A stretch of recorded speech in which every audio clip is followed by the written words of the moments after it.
Hi my families, எல்லோரும் எப்படி இருக்கீங்க? நல்லா இருக்கீங்களா? நாங்கள் ரொம்ப நல்லா இருக்கோம். நீங்கள் நல்லா கடவுள்கிட்ட வேண்டிக்கிறேன்.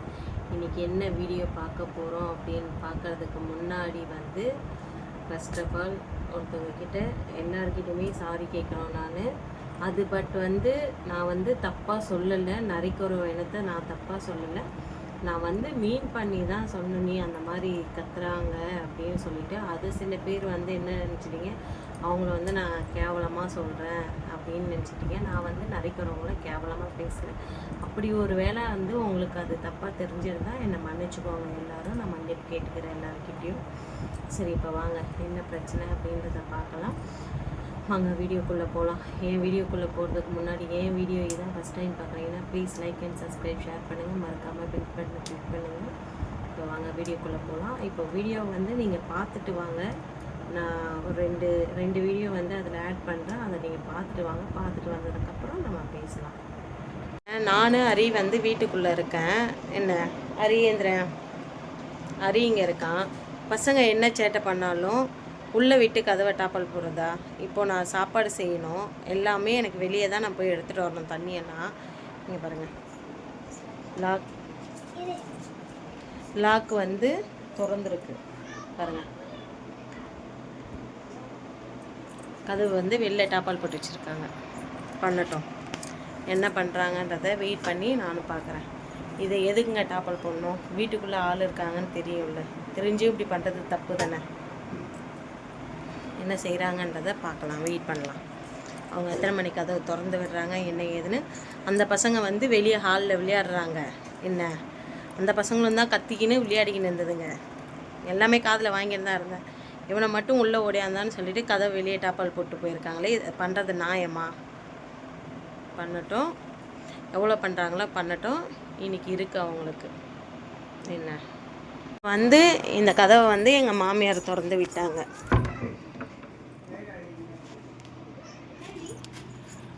பாருங்க,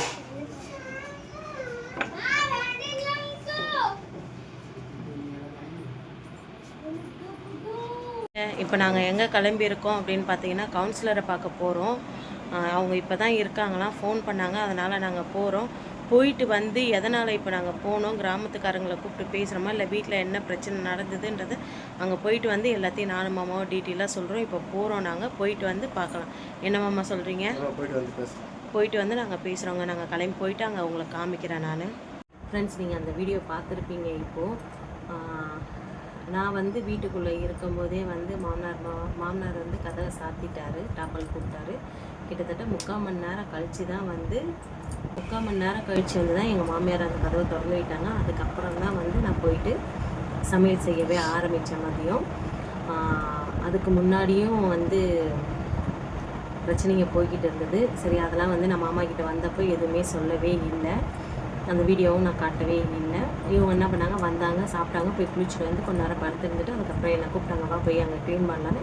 இப்போ நான் சொன்னது என்னென்னா, இல்லை நான் வரமாட்டேன், நீங்களே போங்க அப்படின்னு சொல்லிட்டேன் நான்.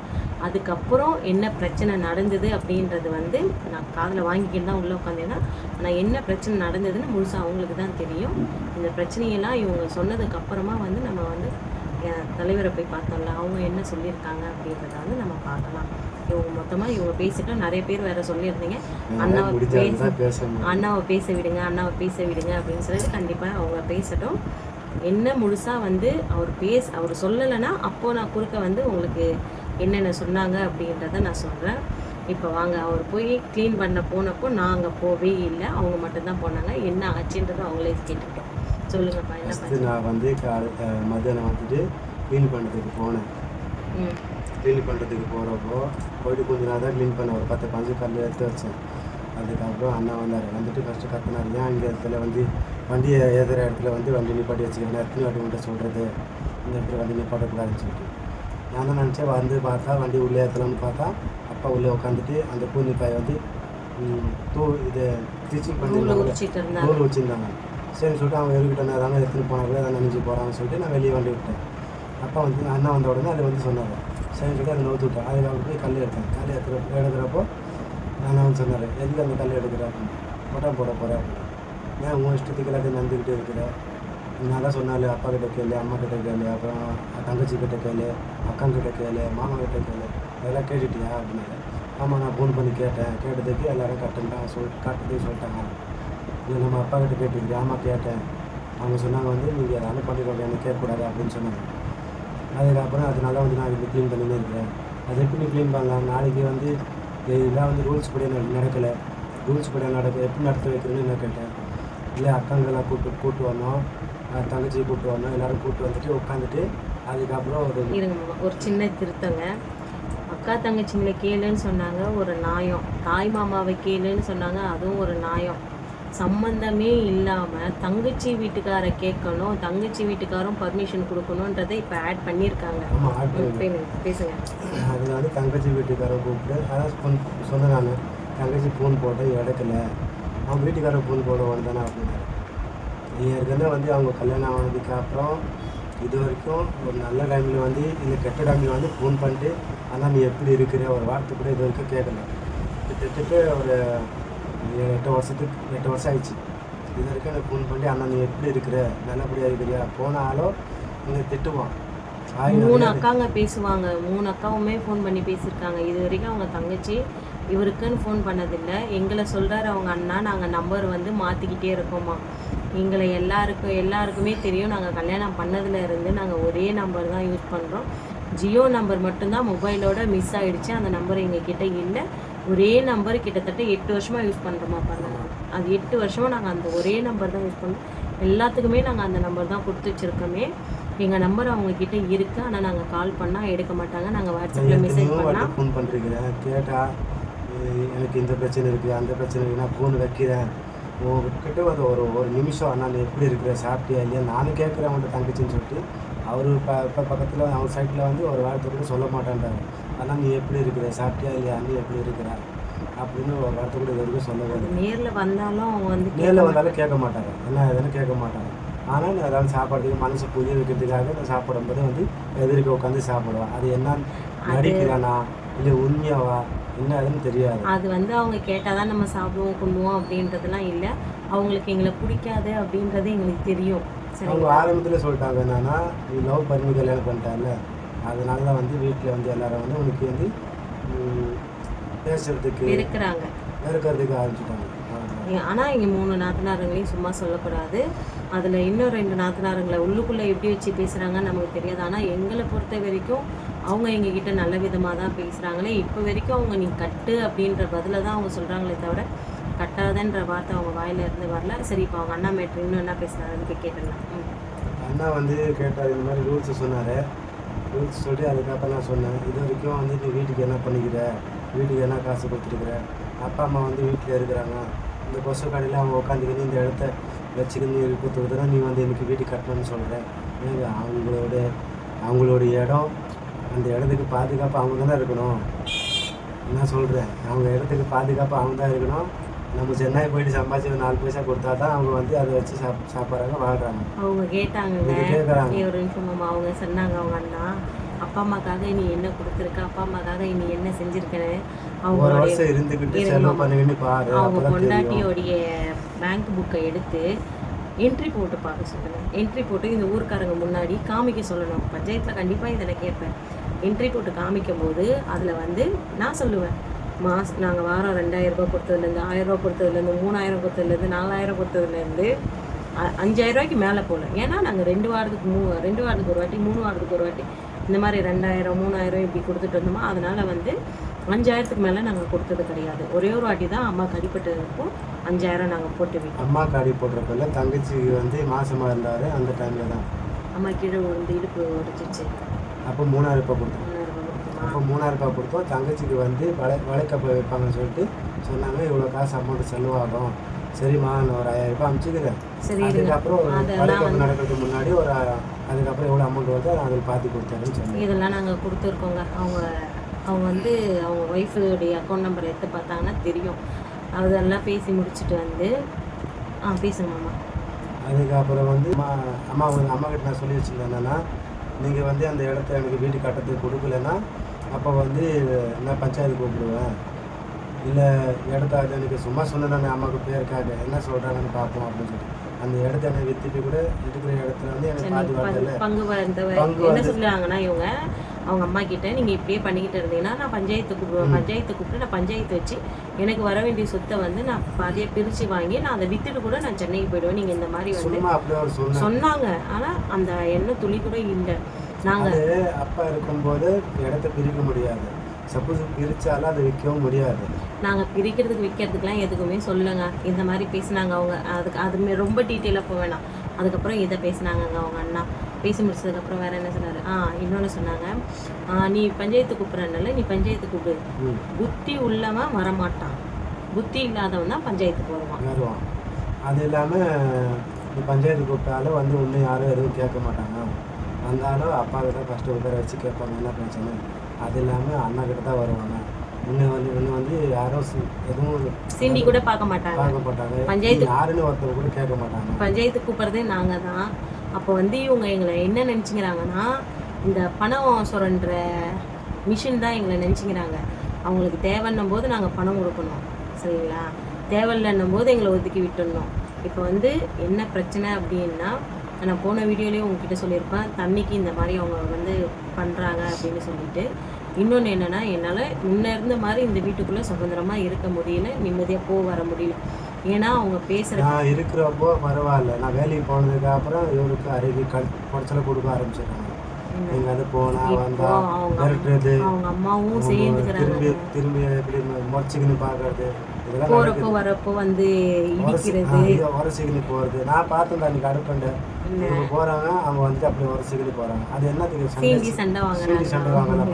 நானும் பார்த்தேன், சரின்னு சொல்லிட்டு நான் விட்டேன். ஆனால் இன்னைக்கு பேசின பேச்சில் என் மாமா வந்து ரொம்ப கோவமாக வண்டி எடுத்துன்னு வெளியே போயிட்டாங்க. வெளியே போயிட்டு எனக்கு ரொம்ப ஒரு மாதிரி ஆயிடுச்சு. நான் ஃபோன் பண்ணி அழுகுறேன், நீ எங்கே இருக்க, நீ வா, எதுவுமே வேணாம். மனசு உடஞ்சி போய் உண்மையாக நான் சொன்னாங்க, நம்ம போயிடலாம் வா, எதுவுமே தேவையில்லை. நீ எவ்வளோ பாடுபட்டாலும் இவங்க நம்மளை கட்ட விட மாட்டாங்க. நம்ம எவ்வளோ போராடிட்டோம், முடிஞ்ச அளவுக்கு பேசி பார்த்துட்டோம், அழுது பார்த்துட்டோம், கெஞ்சி பார்த்துட்டோம், இன்னும் காலில் மட்டும்தாங்க விழலை அப்படின்னு எவ்வளோ சொல்லி பார்த்துட்டோம். நாங்கள் எதுக்குமே கேட்கவே இல்லை. நம்ம போயிடலாம் வாப்பா அப்படின்னு சொல்லி நான் பேசுகிறேன். ஆனால் இவங்க என்ன சொல்கிறாங்கன்னா, முடியாது, நான் வரமாட்டேன். இந்த ரெண்டு இதில் ஒன்று உண்மையாக சொல்கிறாங்க. இத்தனோண்டு அளவு கூட மாமா வந்து யாரையுமே கஷ்டப்படுத்தி பார்த்து, நான் இந்த 8 வருஷ வாழ்க்கையில் நான் அது கஷ்டப்படுத்தி நான் யாரையும் பார்த்ததில்லை. யாரையும் அதாவது கஷ்டப்படுத்துகிற மாதிரி பேசவும் பேசாது. ஆனால் இன்றைக்கி உண்மையாக அது வாயிலிருந்து வந்த வார்த்தை வந்து எனக்கு மாமாவா இப்படி பேசிச்சு அப்படின்ற அந்த எண்ணத்தை கொடுத்தது. ரொம்ப மனசு உடஞ்சி போயிடுச்சு. அது மனசு உடஞ்சி டோட்டல் டென்ஷன் ஆகிட்டு மண்டே எனக்கு துக்குன்னு வலிச்சுது.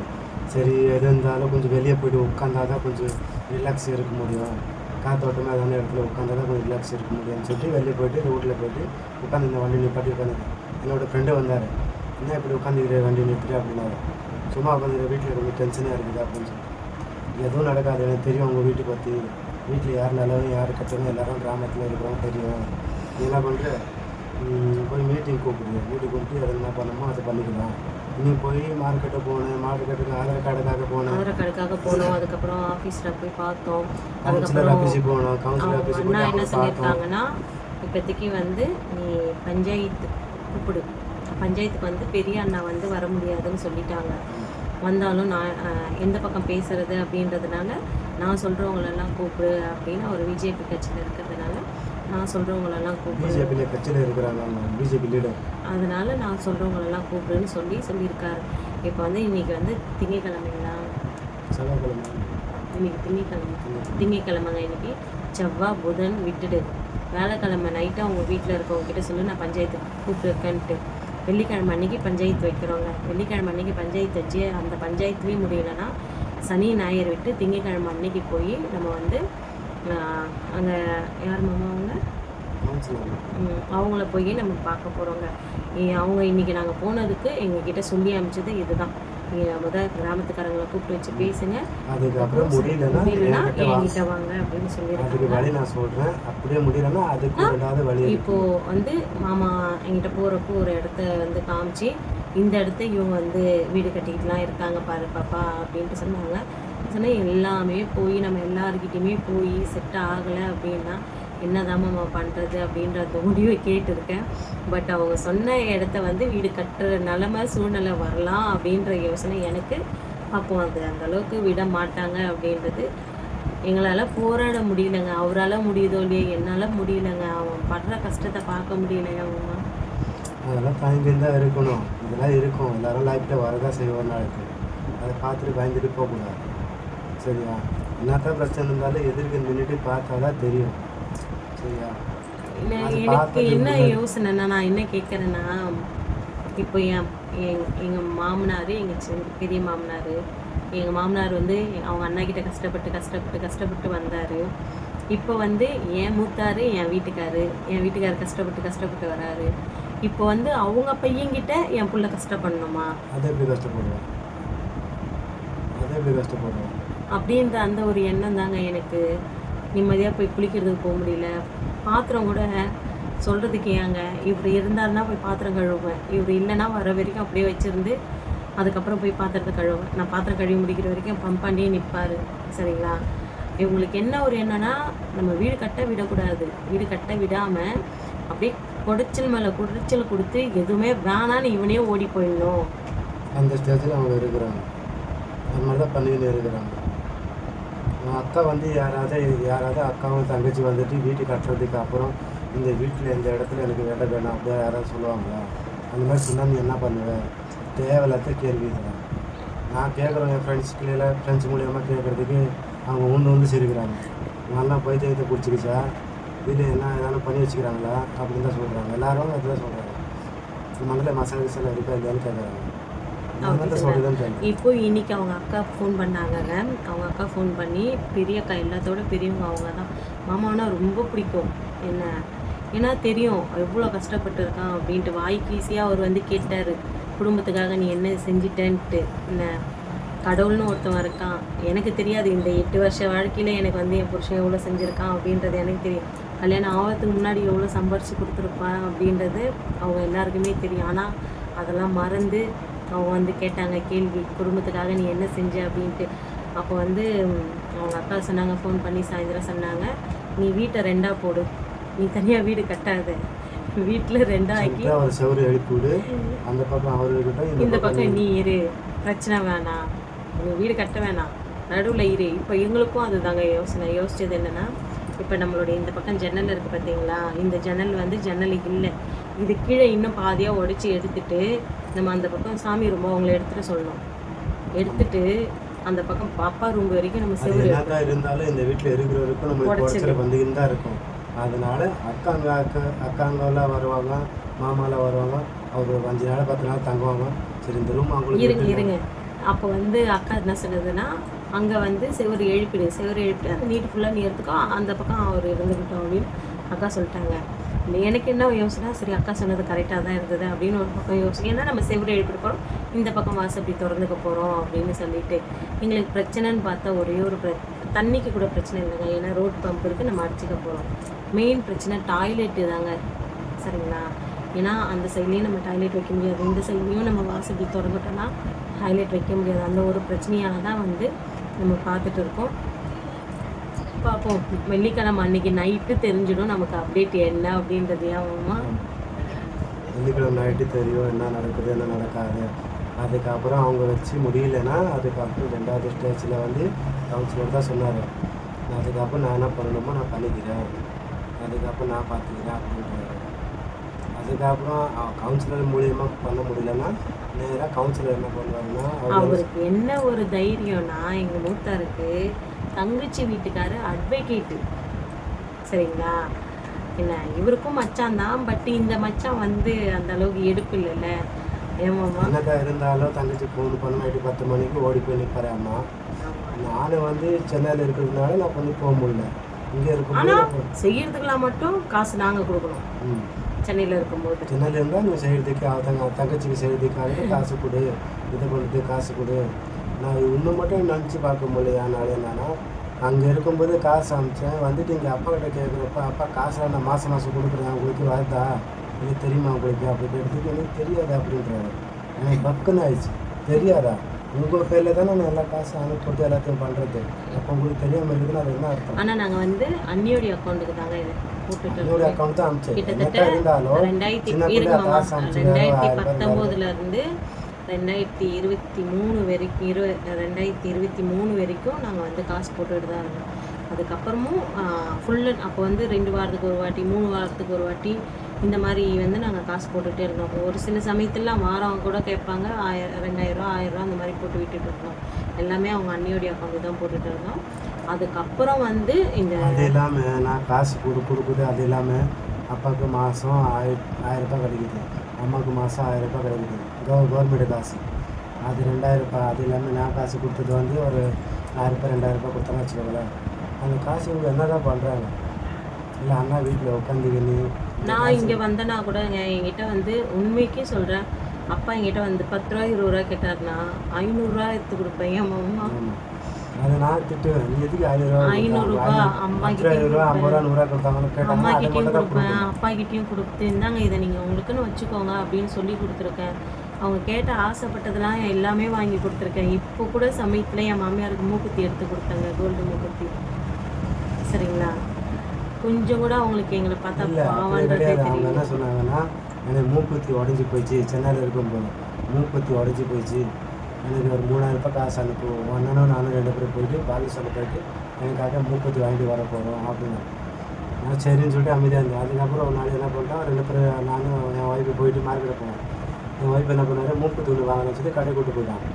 கடை கூட்டு போயிட்டு என்ன சொன்னாங்கன்னா, ஒரு மூக்குத்தி பார்த்துட்டு எடுத்துட்டான். எவ்வளோன்னு கேட்டேன். நான் இப்போ 500 ரூபா என்னமோ சொன்னாங்க. கோல்டா இல்லை பித்தலான்னு கேட்டேன். இல்லை கோல்டு தான் அப்படின்னாங்க. சரி ஓகே, அது வாங்கிட்டு வந்து கொடுத்தேன். இது 3000 ரூபாய் எங்கே இருக்குது, இந்த 600 ரூபாய் எங்கே இருக்குது, அதில் கல் வச்சு தான் வேணுமான்னு சொன்னாங்க. ஓகே, வாங்கி கொடுக்குறதுக்கப்புறம் ஆமாம் இது மாதிரி தான் நான் கேட்டேன், இதில் 3000 ரூபாய் ஆகும் அப்படின்னு. அவங்களுக்கு தெரியாது எவ்வளோ ஆகும்னு. ஆனால் அதுக்கப்புறம் என்கிட்ட கேட்டாங்க, மெட்டி கேட்டாங்க.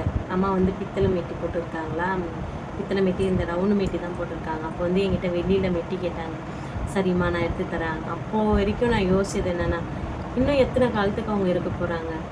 ஏதாவது என்கிட்ட கேட்டுனா கூட அவங்களுக்கு நெல் பாலிஷ் ரொம்ப பிடிக்கும், முகத்துக்கு போடுற க்ரீம் ரொம்ப பிடிக்கும், எல்லாமே வாங்கின்னு வந்து கொடுப்பேன். மார்க்கெட்டுக்கு போகிறேன்னா அப்பா அம்மாவுக்கு என்ன வேணும் அவங்களுக்கு சாப்பிட்றதுக்கு எல்லாமே கேட்டு வாங்கி கொடுக்குறேன்ல, எல்லாமே அவங்களுக்கு செய்கிறேன்ல பார்த்து பார்த்து. அவங்க வேலை செஞ்சாங்கன்னா கூட திட்டுவேன், நீங்கள் ஏன் வேலை செய்கிறீங்க, போங்க போய் உட்காருங்க அப்படின்னு சொல்லிட்டு. இப்போ கூட அவங்க சோறு போடுறாங்கன்னா அந்த பை தைக்கிறதுக்கு டிச்சிங் எல்லாம் வந்து பிரித்து இருங்க மாமா, அதை நான் டீட்டெயிலாக சொல்கிறேன் பாருங்க. அந்த வந்து நம்ம பை நூல் போடுறோம் தெரியுங்களா, இப்போ அரிசி பையிலே வந்து நூல் உள்ள அரிசி இருந்ததுன்னா நூலோட வருது பார்த்தீங்களா, அந்த மாதிரி வருங்க. நூலோட அந்த நூலை பிரிக்கணும், அப்படியே லைனாக சைஸ் பார்த்து கட் பண்ணணும். கட் பண்ணிவிட்டு அதுக்கப்புறம் அதை 2ஆக கட் பண்ணணும். அதுக்கு புடி வருது பார்த்தீங்களா, ஃபஸ்ட்டு ஒரு பார்ட் கட் பண்ணும் பாரு, அந்த பார்ட்டை வந்து புடிக்காக 2 கட் பண்ணணும். அதுக்கப்புறம் அந்த மடித்து எடுத்து வைப்பாங்க எங்கள் மாமியார். அந்த அம்மா உட்காந்து தைப்பாங்க. அந்த அம்மா தைச்சி முடிச்சதுக்கப்புறம் அதை அப்படியே போட்டுருவாங்க.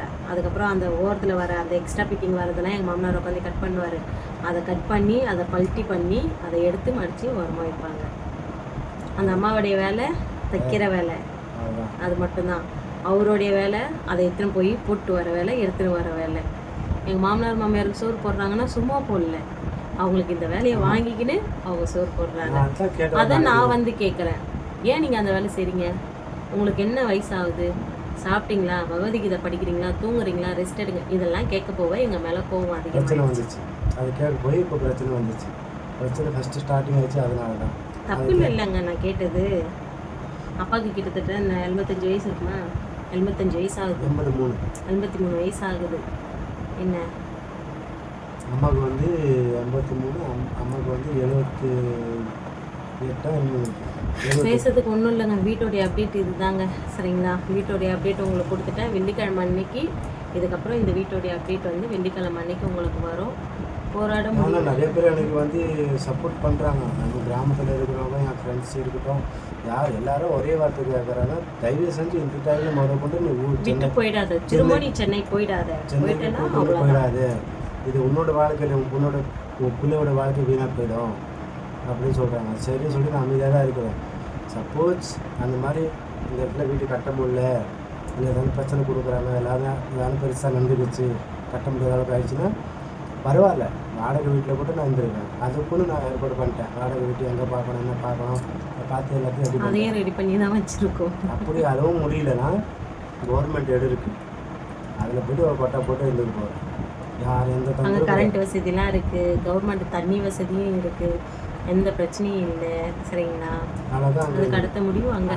ஆனால் அப்படி இருந்துட்டேன்னா இந்த இந்த நம்ம கிராமத்தில் முழுக்க எத்தனை பேர் இருக்கிறாங்களோ அங்காளி பங்காளி சொந்தக்காரர் எல்லாரும் வந்தாங்கன்னா நம்ம வீட்டில் இருக்கிற மூஞ்சில காரி துப்பியில் போவாங்க. இது மாதிரி தான் நடக்க போகுது கடைசியில். அது நான் என்ன நினச்சேன்னா, அந்த பிரச்சனை வேணாம், எனக்கு இருக்கிறதுக்கு தான் நான் இடம் கேட்குறேன். ஒரு சின்னதாக கொட்டை போட்டு இருக்கிறதுக்கு தான் இடம் கேட்குறேன். நான் சொத்தை பிரிக்க சொல்லலை, இருக்கிறதுக்கு ஒரு இடம் வேணும். அதாவது 14 அடி டு 20 அடிக்குள்ளே அந்த இடம். அதில் நான் கொட்டை போட்டு இருந்ததுன்னு கேட்டேன். அதுக்கு ஏற்றுக்காமல் தேவையில்லாத பிரச்சனை பண்ணிக்கிட்டு தான் இருக்கிறாங்க. பார்ப்போம், எத்தனை நாள் இருந்துக்கிட்டே இருக்கோம் இந்த பிரச்சனை. பார்ப்போம். நானே போய்கிட்டு தான் இருக்கிறேன். நான் பின்னாடி போகிற அளவும் கிடையாது. கடவுள் இருக்கான் எல்லாத்துக்குமே. பின்னாடி போகிற அளவும் கிடையாது. இந்த இடத்த வந்து நம்ம அழுக்க வச்சுக்கிட்டு நம்ம கடவுள் முன்னாடி போய் எவ்வளோ உழுந்து கும்பிட்டாலும் வந்து அது ஏற்றுக்காது அந்த கடவுள். இந்த இடமும் சுத்தமாக இருந்து நீ அந்த கடவுள் காலில் போய் விழுந்தனா உனக்கு கண்டிப்பாக நல்லதாக நடக்கும். இந்த இடத்த அழுக்க வச்சு நீ என் புருஷனை வாழ விடக்கூடாது. இப்போ அவங்களுக்கு ஒரே பிரச்சனை, நான் விட்டு போயிட்டேன்னா அப்போ எனக்கு முட்டாளாகிட்டு நான் சம்பாதிச்ச காசு மொத்தத்தையும் ஆட்டோ போட போகிறேன். அம்மாவுக்கு உடம்பு சரியில்லை, ஆட்டாவுக்கு உடம்பு சரியில்லை, ஆட்டை குட்டிக்கு உடம்பு சரியில்லைன்னு சொல்லிட்டு வாரம் 5000 ரூபாய் 10,000 ரூபாய் கொடுத்தாலும் அவங்களுக்கு நீதாக இருக்கும். இதுக்கு முன்னாடி அப்படியே கல்யாணம் பண்ணுறதுக்கு முன்னாடி எப்படி தெரியுங்களா, எவ்வளோ கொடுப்பாரு மாமா வாரானா அவங்க அண்ணன்? 100 ரூபா, 150 ரூபா, 200 ரூபா. மார்க்கெட்டுக்கு போனால் ஒரு சமோசா, ஒரு டீ, அந்த மாதிரி தான். என் வாழ்க்கை சிரிச்சுன்னு போகுதுங்க. சத்தியமா உங்ககிட்ட பேசும்போது கொஞ்சம் நாங்கள் சிரிக்கிறோம். சம்பளம் எடுத்துட்டு மொத்தமாக கொடுத்துருவேன். கொடுத்ததுக்கு அப்புறம் மார்க்கெட்டை கூப்பிட்டு போனோன்னா சாப்பாடு செலவு வேணுமோ வாங்கிட்டு வரோம், காய்கறி. அது இல்லாமல் சமோசா, ஒரு டீ, பஜ்ஜி வேணுமா அப்படின்னு கேட்பாரு. எனக்கு பசிச்சுன்னா சாப்பிட வேணுமோ, சின்ன பாப்பாவுக்கு புரிய வைக்கிற மாதிரி. சரின்னு சொல்லிட்டு நான் ஒருத்தரும் தான் இருந்தேன். சரி பரவாயில்ல போட்டோம் அப்படின்னு சொல்லி. எனக்கு வண்டி அண்ணன் கல்யாணம் முடிஞ்சதுக்கப்புறம் அன்றைக்கி வந்து அம்மா வீட்டுக்கு போகிறதுக்கு சைக்கிளில் போகிறதுக்கு பின்னாடி வச்சு தான். அதனால் வந்து என்கிட்ட கேட்டார், வண்டி ஒன்றும் இல்லை, கடுப்பாக இருக்குது சைக்கிளில் போகிறது வரதுக்கு.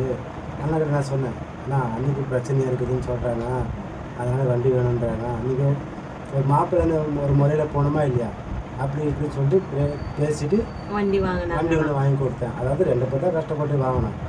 இது வரைக்கும் அந்த வண்டி சந்தோஷமான ஒரு வாட்டி நான் ஓட்டுனதே இல்லை. அந்த வண்டி ஒரு வாட்டி எடுத்துன்னு போனேன், ஆக்சிடென்ட் ஆகிடுச்சு. அதோட நான் சரின்னு சொல்லிட்டு ஒதுக்கிட்டேன். நாங்கள் இங்கே வண்டி எடுத்துன்னு வரதுக்கு முன்னாடி நாங்கள் எங்கன்னா கோயிலுக்கு போகணும் அப்படின்னு சொல்லிட்டு வண்டி கேட்டால் கொடுக்கவே மாட்டாங்க அவங்க. கொடுத்தானா அடுத்த செகண்டில் மார்க்கெட்டு, இப்போ சப்போஸ் நான் மார்க்கெட்டு கிளம்பிட்டேன், ஒரு 5 கிலோமீட்டர் தான் தூரம் மார்க்கெட்டு போயிட்டு சேர்ந்துருக்க மட்டும் அதுக்கு அடுத்த செகண்ட் ஃபோன் வந்துடும். எங்கே இருக்குது, யார் ஃபோன் பண்ணுறானே இல்லையோ, ஆத்தாக்காரி ஃபோன் பண்ணுறாரு. ஃபோன் பண்ணி எங்கே இருக்குது, சீக்கிரம் வாங்க, அங்கே போனேன் இங்கே போனேன், இதை பண்ண அதை பண்ணேன். ஒரு வாட்டி அவங்க கல்யாணத்துக்கு போகணும், 2 நாள் முன்னாடி நான் வண்டி எடுத்துன்னு போயிருக்கிறேன் சொல்லிட்டேன். நான் கல்யாணத்துக்கு போகிறதுக்கு அவங்க கல்யாண வண்டி, அதாவது வண்டி போகுது, காரெல்லாம் போகுது. இன்னைக்கு காரை விட்டுட்டு நீ வண்டி உன்னோட சொந்த வண்டின்னு எடுத்துன்னு போகணுன்றதுக்காக என்ன பண்ணிட்டேன், நான் மார்க்கெட் போயிருக்கிறேன். வரதுக்கு முன்னாடி சைக்கிள் எடுத்துன்னு போயிட்டு என்கிட்ட கொடுத்துட்டு அதுக்கப்புறம் என்ன பண்ணுறாங்கன்னா வண்டி எடுத்துன்னு போய்ட்டு அவங்க கல்யாணத்துக்கு கிளம்பிட்டாரு. அப்போ நினச்சி இதில் என்னடா நியாயம் இதில் இருக்குது, அவங்க கார்லேயே எல்லாரும் போகிறாங்க, நீ கார்லேயே போகணும் தானே, அதெல்லாம் எனக்கு செட் ஆகாது. நான் வண்டியில் போகணும், என் இஷ்டத்துக்கு போகும், என் இஷ்டத்துக்கு நான் வந்துடுவேன். எவ்வளோ பேச்சு தெரியுமாங்க மதியம் பேசினார் என் புருஷனை. என்ன நிறைய வார்த்தை நான் ஒன்றும் சொல்லலை, எல்லாரும் மனசை கஷ்டப்படுவாங்க, அதனால தான் சொல்லலை. நிறைய வார்த்தைங்க வந்து கஷ்டப்படுவேன்றதுக்காகவே சொல்ல மாட்டேன்றாரு அவங்க அம்மா. இல்லை ஒன்றுமே நான் சொல்கிறேன், நான் எதுக்கு சொல்லணும், அது எப்படி தெரியுமா, சொல்லக்கூடாது. அது சொல்லிட்டேன்னா முடிஞ்சிச்சு கதை. எல்லாரும் பொண்டாட்டி பேச்சு கேட்டு நாடுறானாங்க. என்னங்க இதில் பொண்டாட்டி பேச்சு கேட்டு நாடுறதுக்கு இருக்கு? அதான் கேட்டேன், நீ ஏன் பொண்டாட்டி பேச்சு கேட்காம ஆடாமல், நான் பொண்டாட்டி பேச்சு கேட்காம. ஆனால் மாமா ஒரே வார்த்தை கேட்டார், இப்போ அப்பா உன் பேச்சை கேட்டு பண்ணாரு, அப்பா கேட்டு போயிருக்காரா அப்படின்னு சொல்லிட்டு கேட்டார். அது இல்லாமல் ஏன் பொண்டாட்டி பேச்சு கேட்காம ஊரா மூட்டா பொண்டாட்டி பேச்சு கேட்டுன்னு ஆட சொல்லியானே அப்படின்னு கேட்டேன். அதுக்கு அவங்க அப்பா வந்துச்சு. ஓகே ஃபேமிலிஸ், எல்லாமே பேசி முடிச்சாச்சு. வெள்ளிக்கிழமை அன்னைக்கு ரிசல்ட்டு சொல்கிறேன், பார்ப்பீங்க. வெள்ளிக்கிழமை இல்லைன்னா அந்த வீடியோ சனிக்கிழமை தான் வரும், என்ன பேசணும் அப்படின்றது. நானே வேலைக்கு போயிட்டு வந்துடுறேன். வந்துட்டு அதுக்கப்புறம் நான் காலைல சாப்பிட்டு போவேன், இல்லை அது வேறு விஷயம். கொண்டு அவுள் எடுத்துகிட்டு போவேன், அதை சாப்பிட்டு மத்தியானம் வேலை பார்த்துட்டு அதுக்காக வருவேன். வந்துட்டு நிம்மதியாக சாப்பிட்டு பார்த்து தூங்குன்னு பார்த்தா அந்த நேரத்தில் இந்த மாதிரி நடக்கும். தூக்கமும் சரியாக வர மாட்டேங்குது, நைட்டில் தூங்கினாலும் சரியாக வர மாட்டேங்குது. வேலைக்கு போனாலும் வீட்டில் ஏதாவது படத்தில் கொடுக்குறாங்களா, என்ன பண்ணுறாங்க, எதை பண்ணுறாங்க, எனக்கு ஒன்றும் தெரிய மாட்டேங்குது. அந்த டைமில் ஒரு டைமில் கோவம் வந்துடுது வேலை செய்யும்போது. என்ன பண்ணுறது, இந்த டைமில் என்ன பண்ணிக்கினே இருப்பார், எதுக்கு எனக்கு ஃபோன் பண்ணினே இருக்கிறேன் இந்த நேரத்தில் அப்படின்னு சொல்லிட்டு நான் டென்ஷன் ஆகிடுவேன். அதுக்கு வீட்டில் வந்து பார்த்து இந்த பிரச்சனை ஓடிட்டு இருப்பாங்க. சரி இது ஒன்று இன்னைக்கு நாளைக்கு என்ன நடக்க போகுதுன்னு தெரியல அப்படி தான் நினச்சிட்டு விட்டுருவேன் நான். சரி இன்னைக்கு நாளைக்கு முடிஞ்சிச்சா மறுநாளுக்கு இன்னொரு புக்கு இருக்கும். இப்படி தான் ஓடிக்கின்னு இருக்குது. பார்ப்போம் கடலில் அந்த பக்கம் வலிக்கலாம். Bye friends. ஓகே ஃபேமிலிஸ், மனசில் இருக்கிறது எல்லாத்தையும் பேசுகிறோம். கொஞ்சம் மனசை விட்டு சிரித்தோம். சாயந்தரம் எவ்வளோக்கு அழுதேனா நான் வந்து வாய் விட்டு அவர்கிட்ட கதறி அழுதுட்டேன். ஆனால் பட் அவர் கதறி அழாமல் உள்ளுக்குள்ளேயே வச்சு அழுது இப்போ உங்ககிட்ட அந்த சிரிப்பு மூலயமா அவர் காமிச்சிட்டாரு. உள்ளுக்குள்ளே இருக்குது, ஆனாலும் அதை வந்து அவர் வெளியே காமிச்சிக்காமல் சிரிச்சிட்டாரு. இவ்வளோ நேரம் கண்ணு கூட சிரிக்குது. மாமாவுக்கு உண்மையான சிரிப்போடு தான் இருக்கார் இன்றைக்கி. ஓகே, எல்லாருக்கும் எங்கள் வீடியோவுக்கு சப்போர்ட் பண்ணுங்கள். இதை வந்து நான் எங்களுடைய பிரச்சனையை சொல்லி நான் வந்து கண்டென்ட்டாக நான் இதை ஆக்கலை. எங்களுக்கு நினைக்கிறவங்க வந்து அவங்களுக்கு புரியல. அப்போ ஒருத்தவங்க மனசுக்கு புரிஞ்சிக்கலன்னு அர்த்தம். ஒருத்தவங்க என்ன வழியில் வேதனையில் இருக்கிறாங்க அதை புரிஞ்சிக்கல. அதை வந்து அண்ணா மாதிரி இருக்கலாம் அப்படின்னு இருப்பாங்க. ஓகே ஃப்ரெண்ட்ஸ், பாய். விட்டு அதுக்கப்புறம் இந்த மனுஷன் பேசிக்கிட்டே இருப்பார். Okay bye. வெள்ளிக்கிழமை அன்றைக்கி நான் அப்டேட்டு வந்து சனிக்கிழமை கொடுக்குறேன். பாய்.